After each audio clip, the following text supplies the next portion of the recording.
तारीख थी दोस्तों 23 जून 2018 की। दोपहर के लगभग 1 बजे थे। दिल्ली के मशहूर कैंट स्टेशन के नज़दीक सड़क पर खून से लथपथ एक महिला की लाश मिलती है। जहां पर यह महिला की लाश मिली थी वो आर्मी कैंट एरिया के काफ़ी ज़्यादा नज़दीक था और ऐसे संवेदनशील इलाके में लाश मिलने से हड़कंप मच जाता है और तुरंत ही जांच पड़ताल शुरू होती है। शुरुआती कुछ घंटे तक तो लाश की पहचान नहीं हो पाती है, मगर जब लाश की पहचान होती है तो पूरे पुलिस विभाग में अफरा तफरी मच जाती है, क्योंकि मरने वाली महिला कोई मामूली महिला नहीं थी। ये एक बेहद ही हाई प्रोफाइल मामला था। पुलिस अब जल्द से जल्द कातिल और कत्ल की वजह तलाश करने में लग जाती है और फिर पुलिस जांच में जो खुलासा होता है उसे जानकर हर कोई शॉक हो जाता है। तो आखिरकार मरने वाली महिला कौन थी, कातिल कौन था और कातिल कैसे पकड़ा जाता है, और सबसे इम्पोर्टेंट सब कुछ जानेंगे इस वीडियो में। मैं एक बार फिर से स्वागत करता हूं आपका अपने चैनल क्रिमिनल आईक्यू में। जैसा कि वीडियो की शुरुआत में हमने बताया था कि यह मामला कैंट मेट्रो स्टेशन के नज़दीक सड़क से गुजर रहे कुछ लोगों की नज़र में आता है। सड़क पर खून से लथपथ एक मृत महिला की लाश मिली हुई थी। तुरंत ही पुलिस को फ़ोन किया जाता है और जैसे ही खबर मिलती है पुलिस भी वहां पहुंच जाती है। मामले की जांच पड़ताल शुरू कर देती है। पहली नज़र में देखने में ऐसा लग रहा था कि महिला को किसी गाड़ी ने धक्का मार दिया है। पुलिस इसे हिट एंड रन का मामला मानते हुए अपनी जांच को आगे बढ़ाती है। पुलिस मामले की संवेदनशीलता को समझते हुए घटनास्थल पर तुरंत फॉरेंसिक टीम को भी बुलाती है और पुलिस ये कहती है कि हमारी इन्वेस्टिगेशन के अनुसार ये एक हिट एंड रन का मामला नहीं है, बल्कि महिला की पहले तो हत्या की गई है, फिर हत्या को एक्सीडेंट का रूप देने के लिए शरीर पर गाड़ी भी चढ़ाई गई है। दरअसल फॉरेंसिक टीम जब मृत महिला के शरीर की जांच करती है तो उन्हें महिला की गर्दन पर गहरे घाव के निशान मिलते हैं। उस निशान को देखकर फॉरेंसिक एक्सपर्ट समझ जाते हैं कि ये किसी तेज हथियार से पहले महिला का गला काटा गया है और फिर उसे यहाँ लाकर फेंकने के बाद उसके शरीर के ऊपर से गाड़ी भी लेकर जाई गई है। पुलिस को शक होता है कि शायद ये हत्या रॉबरी या फिर यौन असॉल्ट की वजह से हो सकती है, इसलिए पुलिस इस एंगल से भी जांच करना शुरू कर देती है। मगर ये पाया जाता है कि महिला ने जो कुछ भी गहने पहने हुए थे वो सब सही सलामत थे। किसी तरीके से यौन असॉल्ट के भी कोई सबूत नहीं मिलते हैं। हालांकि महिला के पास एक भी डॉक्यूमेंट नहीं था जिससे कि उसकी पहचान की जा सके। उसके पास में मोबाइल भी नहीं था। पुलिस मामला दर्ज करते हुए सबसे पहले तो डेड बॉडी की पहचान करने की कोशिश में लग जाती है। महिला की लाश लगभग 1 बजे दोपहर में मिली थी। इसके बाद कई घंटे बीत जाते हैं, मगर मृत महिला की पहचान नहीं हो पाती है।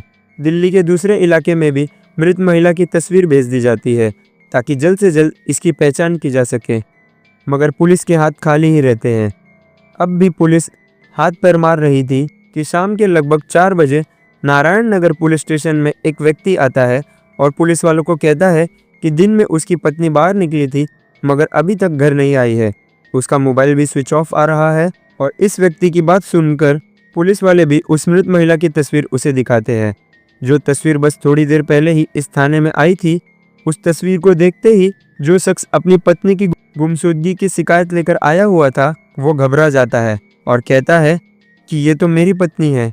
शिकायत लेकर आया हुआ व्यक्ति कोई मामूली इंसान नहीं था, बल्कि इंडियन आर्मी के मेजर अमित त्रिवेदी जी थे और जिस महिला की पहचान फोटो के जरिए उन्होंने की थी बल्कि वो उनकी पत्नी थी, जिनका नाम शैलजा द्विवेदी था। शैलजा द्विवेदी मूल रूप से पंजाब के अमृतसर की रहने वाली थी।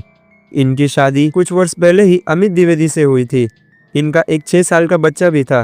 पहले शैलजा द्विवेदी अपने पति के साथ कहीं और रहती थी, मगर वहां से अमित द्विवेदी का ट्रांसफ़र हाल ही में दिल्ली हुआ था, इसलिए अब वह दिल्ली में ही आर्मी क्वार्टर में रह रही थी। शैलजा दिखने में काफ़ी खूबसूरत थी। उन्होंने कई मशहूर ब्यूटी कॉम्पिटिशन में भी भाग लिया था, जिनमें से कई ब्यूटी कॉम्पिटिशन इन्होंने जीता भी था। शैलजा ने मॉडलिंग की दुनिया में भी अपना हाथ आजमाया था। लाश की पहचान मेजर की वाइफ शैलजा द्विवेदी के रूप में होने की वजह से यह बेहद ही हाई प्रोफाइल मामला हो जाता है। दिल्ली पुलिस के कई आला अधिकारी इस मामले की जांच में लग जाते हैं और जल्द से जल्द हत्या की वजह और हत्यारे की तलाश में लग जाते हैं। पूछताछ का सिलसिला सबसे पहले शैलजा द्विवेदी के पति मेजर अमित द्विवेदी से ही होता है। अमित द्विवेदी बताते हैं कि कुछ हफ्ते पहले ही उनकी वाइफ शैलजा द्विवेदी से एक छोटा सा एक्सीडेंट हुआ था, जिसमें उनके पैरों में चोट लग गई थी। पैर में लगातार दर्द रहने की वजह से वो अपना इलाज करवाने के लिए दिल्ली के आर्मी अस्पताल में जाती थी, जहां से उन्हें कुछ हफ्ते फिजियोथेरेपी करवाने की सलाह भी दी गई थी। अमित द्विवेदी आगे बताते हैं कि शैलजा पिछले कुछ दिनों से लगातार यहाँ इलाज के लिए आ रही थी। रोज की तरह आज भी वो घर से उनके ड्राइवर ने ही आर्मी द्वारा दी गई गाड़ी से शैलजा को फिजियोथेरेपी करवाने के लिए आर्मी हॉस्पिटल के बाहर ड्रॉप किया था। फिर कुछ समय बाद जब ड्राइवर रोज की तरह उन्हें हॉस्पिटल से लेने आया तो अस्पताल की ओर से जानकारी दी गई कि आज तो शैलजा द्विवेदी जी इलाज के लिए आए ही नहीं हैं। इस बात की जानकारी ड्राइवर अमित द्विवेदी को देता है। इसके बाद अमित द्विवेदी शैलजा के नंबर पर फ़ोन करते हैं, मगर वो फ़ोन स्विच ऑफ आता है। फिर अमित द्विवेदी अपने एस्टर से शैलजा के दोस्तों और रिश्तेदारों तक को फ़ोन करते हैं, मगर कहीं से भी शैलजा का अता पता नहीं चलता है। इसी के बाद अमित द्विवेदी भागते हुए नारायण नगर पुलिस स्टेशन आते हैं, जहां वो फ़ोटो के ज़रिए अपनी पत्नी की पहचान करते हैं। बाद में उन्हें अस्पताल ले जाया जाता है, जहां शैलजा की लाश रखी हुई थी। लाश देखकर अमित द्विवेदी पहचान की पुष्टि करते हैं। अब पुलिस की एक गुत्थी सुलझ चुकी थी कि ये शव किसका है। अब पुलिस के सामने दो और बड़े सवाल थे, जिनके जवाब उन्हें ढूंढने अभी बाकी थे। पहला तो इस महिला की हत्या किसने की और क्यों की है। पुलिस वाले मेजर अमित द्विवेदी से पूछते हैं कि क्या आपको किसी पर शक है। तो इस पर अमित द्विवेदी जिस शख्स का नाम लेते हैं उसे सुनकर हर कोई चौंक जाता है। अमित द्विवेदी किसी और का नहीं बल्कि इंडियन आर्मी के ही एक और मेजर का नाम लेते हुए कहते हैं कि उसी ने मेरी पत्नी शैलजा की हत्या की होगी, क्योंकि वो काफ़ी समय से शैलजा को परेशान कर रहा था। मेजर अमित द्विवेदी ने जिस पर अपनी पत्नी की हत्या का शक जताया था उनका नाम था मेजर निखिल रॉय होंडा। अब सबसे पहले पुलिस मेजर निखिल रॉय होंडा के बारे में जानकारी निकलवाना शुरू करती है। तो पता चलता है कि मेजर निखिल रॉय होंडा की पोस्टिंग तो मेरठ के कैंप में हुई है। जांच आगे बढ़ाते हुए पुलिस सबसे पहले उसे अस्पताल के बाहर सीसीटीवी फुटेज खंगालना शुरू करती है, जहां पर शैलजा द्विवेदी इलाज के लिए जाया करती थी। कुछ ही देर की मेहनत के बाद पुलिस देखती है कि अस्पताल के बाहर जैसे ही शैलजा द्विवेदी अपनी गाड़ी से उतरती है, दूसरी तरफ से एक सिल्वर कलर की होंडा सिटी आती है और उस कार में से एक व्यक्ति बाहर निकलता है और थोड़ी देर शैलजा से बात करता है और फिर दोनों उस कार में सवार होकर कहीं और निकल जाते हैं। कार के बाहर निकले उस व्यक्ति की पहचान मेजर अमित द्विवेदी मेजर निखिल होंडा के तौर पर करते हैं। मेजर निखिल होंडा की लोकेशन हिस्ट्री और कॉल हिस्ट्री से भी पता चलता है कि जिस समय सड़क पर शैलजा द्विवेदी की लाश मिली थी उससे कुछ देर पहले तक ही शैलजा और मेजर निखिल होंडा की लोकेशन एक ही जगह पर थी। इसके अलावा इसी दिन यानी कि 23 जून 2018 की सुबह 10 बजे से लेकर 12 बजे के बीच इन दोनों के बीच में कई बार फोन पर बातचीत भी हुई थी। इन सब के बाद पुलिस की टीम मेजर निखिल होंडा की तलाश में लग जाती है, मगर कहीं भी उनका कोई पता नहीं चलता है। इसके बाद यानी कि अगले दिन 24 जून 2018 की सुबह दिल्ली पुलिस के कुछ काबिल ऑफिसर के नेतृत्व में 6 टीम बनाई जाती है और उन्हें जल्द से जल्द मेजर निखिल होंडा को पकड़ने का काम दिया जाता है। पुलिस की टीम अलग अलग जगह पर छापेमारी करती है, मगर कहीं भी मेजर होंडा का कोई पता नहीं चलता। क्योंकि मेजर होंडा की पोस्टिंग मेरठ में हुई थी, इसलिए दिल्ली पुलिस दिल्ली से मेरठ तक जाने वाले सभी सड़कों पर लगे सीसीटीवी फुटेज को खंगालना शुरू कर देती है। जांच में इसी रूट के एक टोल नाके पर लगे हुए सीसीटीवी में वही कार दिखाई देती है जो कार दिल्ली के आर्मी अस्पताल के बाहर दिखी थी। अब पुलिस की एक टीम मेरठ के लिए निकल जाती है। इधर पुलिस की जांच पड़ताल में खुलासा होता है कि मेजर होंडा के पास एक और मोबाइल है जिसका नंबर बस कुछ ही लोगों के पास है। फिर पुलिस वाले मेरठ के आर्मी बेस कैंप में पहुंच जाते हैं। यहाँ पुलिस वालों को जानकारी मिलती है कि बस अभी कुछ देर पहले ही मेजर निखिल होंडा यहाँ से निकले हैं। पुलिस वाले अब उसी रास्ते पर निकल जाते हैं जिस पर मेजर निखिल होंडा निकले थे। कुछ ही दूरी पर जाने पर पुलिस वालों को निखिल होंडा की कार दिखाई देती है।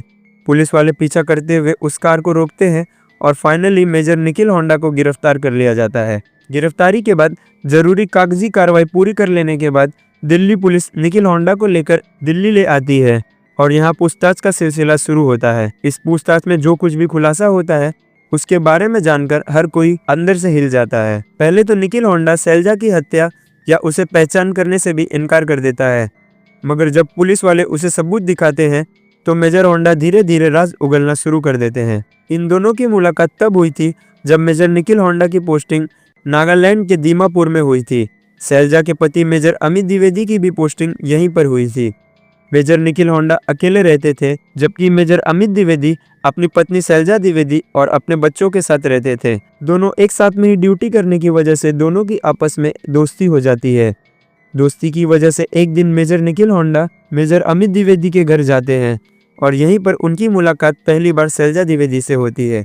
यहीं पर दोनों में कुछ बातें होती है और फिर धीरे धीरे दोस्ती का सिलसिला शुरू होता है और इन दोनों में फिर बातचीत होने लगती है। बीतते समय के साथ इन दोनों की दोस्ती काफ़ी ज़्यादा गहरी हो जाती है और बातचीत भी पहले से कहीं ज़्यादा होने लगती है। पहले मेजर निखिल होंडा और शैलजा द्विवेदी की मुलाकात कभी कभी होती थी और अब ये ज़्यादातर यह दोनों फ़ोन पर ही बात करने लगे। मगर एक समय के बाद इन दोनों के बीच में वीडियो कॉल का भी सिलसिला शुरू हो जाता है। रिपोर्ट्स के मुताबिक शैलजा और निखिल होंडा तब तक वीडियो कॉलिंग किया करते थे जब तक मेजर द्विवेदी की ड्यूटी का समय होता था। शैलजा अपने पति को इस बात की भनक भी नहीं लगने देती थी कि वो हमेशा उनके दोस्त निखिल से बात करती है। ऐसा 2015 से लेकर 2018 के शुरुआती महीने तक चलता रहा। मगर एक दिन जब शैलजा निखिल होंडा से वीडियो कॉलिंग पर बात कर रही थी, तभी मेजर अमित द्विवेदी अपनी पत्नी को रंगे हाथों पकड़ लेते हैं और ये सब देखने के बाद अमित द्विवेदी शैलजा को काफ़ी ज़्यादा डांटते हैं और इस बात को लेकर इन दोनों में काफ़ी ज़्यादा झगड़ा भी होता है। अमित शैलजा को हिदायत देते हैं कि तुम आज के बाद कभी भी निखिल होंडा से बातचीत नहीं करोगी और निखिल होंडा से भी मुलाकात करके वो कहते हैं कि आज के बाद तुम भी मेरी पत्नी से कोई बातचीत नहीं करोगे, वरना इसका अंजाम बहुत ही ज़्यादा बुरा होगा। मेजर निखिल होंडा के बयान के मुताबिक इस घटना के बाद कुछ महीनों तक उन दोनों में बातचीत बंद रहती है, मगर कुछ महीने बाद ही एक बार फिर से इन दोनों में बातचीत का सिलसिला शुरू हो जाता है। इस घटना के कुछ ही समय बाद यानी कि 2018 के अप्रैल महीने में अमित द्विवेदी का ट्रांसफ़र दिल्ली हो जाता है। उस कारण अमित द्विवेदी अपने परिवार के साथ दिल्ली आ जाते हैं और आर्मी क्वार्टर्स में ही रहने लगते हैं, जबकि निखिल होंडा का इससे पहले मेरठ बेस कैंप में ट्रांसफ़र हो जाता है। मेजर निखिल होंडा के बयान के अनुसार वीडियो कॉलिंग के दौरान जब से अमित द्विवेदी ने शैलजा को पकड़ा था, उसके बाद से शैलजा निखिल से कुछ महीनों तक तो बिल्कुल बात नहीं करती है, लेकिन निखिल की जोर देने पर इन दोनों में एक बार फिर से बातचीत शुरू हो जाती है। मगर शैलजा अब पहले की तरह रिस्पॉन्स नहीं दे रही थी। शायद शैलजा को अपनी गलती का एहसास हो रहा था और मई के महीने में ऐसी स्थिति हो जाती है कि शैलजा अब निखिल के फ़ोन कॉल्स को इग्नोर करने लगती है। इन सब के बावजूद मेजर निखिल फ़ोन करना बंद नहीं करता है और अब वह शैलजा पर अपने पति अमित को छोड़ने का दबाव भी बनाने लगता है और साथ ही ये भी कहता है कि मैं तुमसे ही शादी कर लूँगा। कमाल की बात तो यह है दोस्तों कि निखिल होंडा ऑलरेडी शादीशुदा था और उसका एक बेटा भी था। इसके बावजूद निखिल होंडा अब शैलजा द्विवेदी पर शादी करने का दबाव बना रहा था। ऐसा ही जून महीने तक चलता रहता है और इन सबसे परेशान होकर शैलजा अब अपने पति अमित द्विवेदी का फोन उठाना लगभग बंद ही कर देती है। इसी बीच शैलजा का एक छोटा सा एक्सीडेंट हो जाता है और वो आर्मी अस्पताल में अपना इलाज शुरू करवाती है। इस बात की जानकारी निखिल होंडा को भी लगती है क्योंकि अब शैलजा ने निखिल का फोन उठाना लगभग बंद कर दिया था। इसलिए निखिल 2 जून को ही मेरठ से दिल्ली आ जाता है और खुद को माइग्रेन का मरीज बताते हुए उसी अस्पताल में अपना इलाज शुरू करवाता है। जहां शैलजा रोज फिजियोथेरेपी सेशन के लिए आया करती थी, वहीं निखिल ने भी ऐसा ही किया ताकि इलाज के बहाने शैलजा से मुलाकात हो जाए।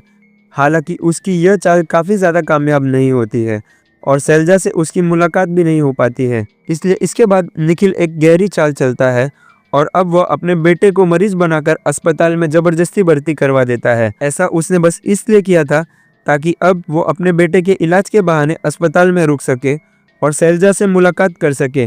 बेटे के इलाज के बहाने उसे आर्मी यूनिट से छुट्टी भी आसानी से मिल जाती है और वो अब अस्पताल में रहते हुए शैलजा से मिलने का बहाना भी ढूंढता रहता है और उसकी ये चाल कामयाब भी हो जाती है और 1-2 बार शैलजा से उसकी मुलाकात भी हो जाती है। इस मुलाकात के पहले शैलजा ने निखिल का फ़ोन उठाना बिल्कुल बंद कर दिया था और अब फिर से वो दोनों एक दूसरे से फ़ोन पर बात करना शुरू कर देते हैं और इन दोनों के बीच थोड़ी बहुत बातचीत भी शुरू हो जाती है। निखिल होंडा के बयान के मुताबिक जब शैलजा फ़ोन पर बात करने के दौरान अपने पति अमित द्विवेदी को छोड़कर निखिल से शादी करने के लिए तैयार नहीं होती है, तो एक दिन निखिल शैलजा से फ़ोन पर बात करते हुए कहता है कि कम से कम तुम मुझसे एक बार मिल तो लो, उसके बाद मैं तुम्हें कभी फ़ोन नहीं करूँगा। इसी के बाद 23 जून 2018 को जब शैलजा आर्मी अस्पताल में रोज की तरह फिजियोथेरेपी सेशन के लिए आती है, तो इस बार वो अस्पताल के अंदर जाने की बजाय बाहर ही रुक जाती है, जहां प्लान के मुताबिक निखिल होंडा अपनी होंडा सिटी कार लेकर आता है और फिर उसी कार में शैलजा बैठ जाती है और वो दोनों वहां से निकल जाते हैं और कुछ किलोमीटर आगे जाकर निखिल अपनी कार रोक देता है और एक बार फिर से इन दोनों में बातचीत का सिलसिला शुरू हो जाता है। यहाँ पर निखिल होंडा शैलजा पर शादी का दबाव बनाने लगता है मेजर निखिल होंडा शैलजा को लेकर इतना पागल था कि वो कार के अंदर से ही अपनी पत्नी को फ़ोन करता है और उसे कहता है कि मैं तुम्हें तलाक देने जा रहा हूँ क्योंकि मैंने दूसरी शादी करने का मन बना लिया है। इसके बाद अब निखिल होंडा शैलजा से कहता है कि तुम भी अपने पति से बस जितना जल्दी हो सके तलाक ले लो और मुझसे शादी कर लो। लेकिन शैलजा अपने पति अमित द्विवेदी से तलाक लेने से मना कर देती है और इस बात को लेकर कार के अंदर ही शैलजा और निखिल के बीच बहुत बड़ा झगड़ा हो जाता है। इस झगड़े के दौरान शैलजा निखिल से कहती है कि मैं और तुम बस एक अच्छे दोस्त है, मैं तुम्हें इससे ज्यादा और कुछ भी नहीं मानती और मैं तुमसे शादी नहीं कर सकती। अगर तुमने मेरा पीछा नहीं छोड़ा और मुझे फोन करना बंद नहीं किया तो मैं आर्मी में तुम्हारे खिलाफ शिकायत दर्ज करवा दूंगी और तुम्हारा कोर्ट मार्शल भी करवा दूंगी।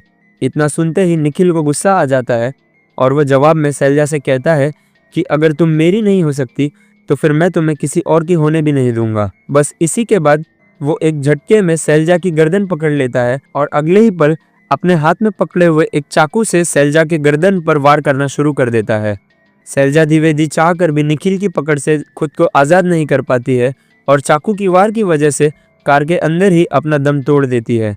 शैलजा के मरने के बाद निखिल समझ नहीं पाता है कि इस लाश को कहाँ ठिकाने लगाया जाए। उसे डर सताने लगता है कि अगर लाश को इस तरह कार में रखकर ज़्यादा दूर गया तो मैं पकड़ा जाऊंगा। इसलिए वो वहीं पर लाश को पहले तो गाड़ी से नीचे गिरा देता है और फिर कई बार अपनी कार को शैलजा के शरीर पर और खासकर उसके चेहरे पर चढ़ाता है ताकि यह हत्या के बजाय एक्सीडेंट का मामला लगे और उसकी पहचान को मिटाने की कोशिश भी करता है। शैलजा की लाश को ठिकाने लगाने के बाद निखिल होंडा शैलजा का मोबाइल ले लेता है और कुछ दूरी पर जाकर एक कचरे के डब्बे में उसे डाल देता है। इसके बाद वो दिल्ली के उसी घर में जाता है जहाँ पर वह पिछले कई महीनों से ठहरा हुआ था। यहाँ आकर वह सबसे पहले नहाने चला जाता है। इसके बाद निखिल तैयार होकर फिर से उसी आर्मी अस्पताल के बाहर जाता है ताकि वहाँ के हालात का जायजा ले सके। सब कुछ शांत देखकर अब वो सबूत मिटाने की नीयत से कार को ठिकाने लगाने का प्लान भी बनाता है। कार के टायर में काफी ज्यादा खून लगा हुआ था, इसलिए निखिल जल्द से जल्द कार को धुलवाने की जुगाड़ में लग जाता है। मगर उसे डर सताने लगता है कि अगर दिल्ली में धुलवाने गया तो शायद वो पकड़ा जाएगा, इसलिए वो मेरठ चला जाता है। निखिल होंडा को लग रहा था कि कार को ठिकाने लगाकर वह आराम से बेस कैंप में ही छिप कर रह सकता है, मगर पुलिस की तेजी के आगे निखिल होंडा की हर चाल फेल हो जाती है और आखिरकार वो पकड़ा जाता है। निखिल होंडा को गिरफ्तार करने के बाद 14 दिनों की पुलिस रिमांड में भेज दिया जाता है। पूछताछ के साथ साथ पुलिस हत्या के सबूत भी जुटाना शुरू कर देती है और इसी सिलसिले में सबसे पहले मेजर होंडा के कार से 2 चाकू भी बरामद कर लिए जाते हैं, जिसका इस्तेमाल शैलजा के मर्डर में किया गया था। शैलजा के फोन पर निखिल का लगभग 352 बार कॉल किया गया था। इस दौरान इन दोनों में कई बार काफी लंबी भी बातचीत हुई थी। इतना ही नहीं, जिस दिन निखिल होंडा ने शैलजा की हत्या की थी उसे उस दिन शैलजा को सुबह 10 बजे से ही लगातार कॉल कर रहा था और उसने आखिरी कॉल 12 बजे के करीब किया था।